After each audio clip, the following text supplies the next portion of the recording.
Hey everyone, welcome back. It's Pitchell79 here, and this is my first anime review on this channel. So, yeah, let's get right to it here. I will only be doing anime episode reviews for recent anime that I'm also reviewing the manga of, by the way. So this is Season 1 of Code Geass.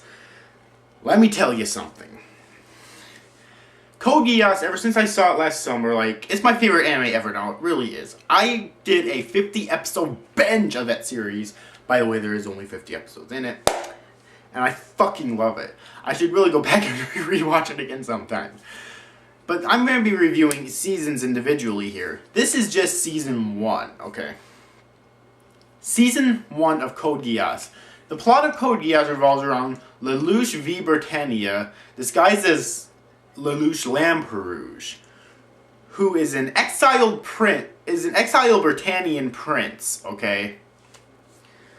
He was exiled from his homeland when he, not from his homeland, from his home kingdom when he was a child, sentenced to Japan just before Britannia basically took over Japan and killed Kurugi, whoever the fuck his first name was, the leader of Japan at the time.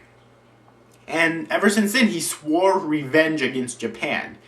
He is Lelouch is my favorite anime character ever as well, right? He is the quintessential perfect Avenger. He really is. And I just love it, okay? At the start of this series, when he's about to be gunned down, he actually, by way of a witch named C2, gets a power known as Geass. Now, Geass manifests for everyone differently. For him, it allows him to basically order people to do his bidding. Most notably, he enjoys ordering people to die with it. Okay? Yes, he enjoys ordering people to die with his Geass power. Alright, and he decides to use this power to take it upon himself to take revenge upon Britannia, crush Britannia, and also so that Japan can live in peace once again, but also so that his little sister Nonoli can live in peace, can grow up happy as well. Alright, to do this, he dons a disguise, renames himself with the alias Zero, and starts up an organization known as the Black Knights, which basically consists of the remaining remnants of the Japanese Liberation Front. Okay? And he goes to war. He wages a war against Britannia, which goes down in history to be known as the Black Rebellion. And that's basically the plot of Season 1. It's an incredibly original plot for the time, and I just love it, okay? Almost every character is so likable, okay?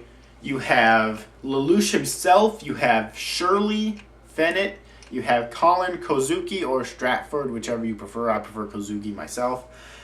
You have Millie Ashford. Millie Ashford, actually, the Ashford family used to be a pretty high-ranking noble family of Britannia, but then they lost their nobility. Okay? Shirley Fennett is basically just a girl who has a crush on Lelouch, and Colin also has a crush on Lelouch. Alright, you have Suzaku Kurugi, who's Japan by nature, but actually ends up joining the Britannian military and intends on basically crushing Britannia from the inside by proving that the Japanese are good people. And that, of course, sends him and Zero up against each other. Suzaku and Lelouch are best friends, okay? Suzaku has no idea for the majority of the series that Lelouch is really Zero. He has no idea, okay?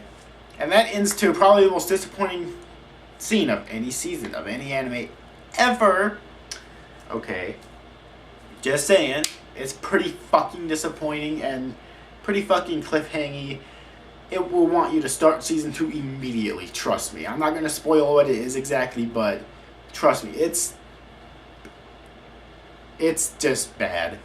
Anyways, the animation isn't that great, unfortunately, which is disappointing because this is an anime full of fight scenes, so I would have expected better animation. The art style is absolutely beautiful. It really is. I love it. The music and soundtrack is gorgeous. Okay? One of the best I've ever heard, definitely. And the mech fights are really epic, but the most epic thing about them isn't exactly the fight itself, but it's the strategy that goes into the fights, okay? That's basically the best, to me, the best part about the fight scenes is that it's a strategy. It's not really the mechs beating the shit out of each other, okay? And also the voice acting is top-notch, alright? Unfortunately, you have the bastard that played Sasuke in Naruto, playing Suzaku. And in this series, in the season 1, at the beginning, he was pretty likable. Later on, not so much. Season 2, that changes, though. When I do my review of season 2, I'll talk more about that. And you have Johnny Young Bosch playing Lelouch. I really don't understand why Johnny gets so much fucking hate. I love his voice acting. He fits perfectly with all the roles he plays. You know, Lelouch, Sorcery, Ichigo, you know, shit like that. And, you know, Hollow Ichigo, which sounds completely different from any of his other voices. Really. And that's basically the hate that he gets. He gets hate because all his voices sound the same. And yet people praise Vic Mignogna when most of his voices sound the same. Don't get me wrong, I love Vic Mignogna. It's the same thing with Dan Green. Anyways, enough about that though. The voice acting is top notch. Okay, really. Funimation used basically their highest grade voice actors, and I think it worked out great. Yeah, there's really nothing more I have to say about this though. They try to end each episode off on a cliffhanger to keep you wanting to go to the next episode, okay? That's why I'm glad that I decided to watch this now instead of when it was originally being dubbed on Adult Swim, because it would have been torturous for me to have to wait the next week to get the next episode, when here I can just go straight to the next fucking episode. I remember seeing a few clips of it on Adult Swim when it was first being dubbed, but I never really watched it all the way through. Alright. So, yeah, that's basically it for this review. I'm going to give Code Geass Season 1 a well-deserved 9 out of 10. The only thing that puts it down like that is the animation lacking and also the shit ending that it has. But that's definitely made up for Season 2, which I'll talk about next time. See you later.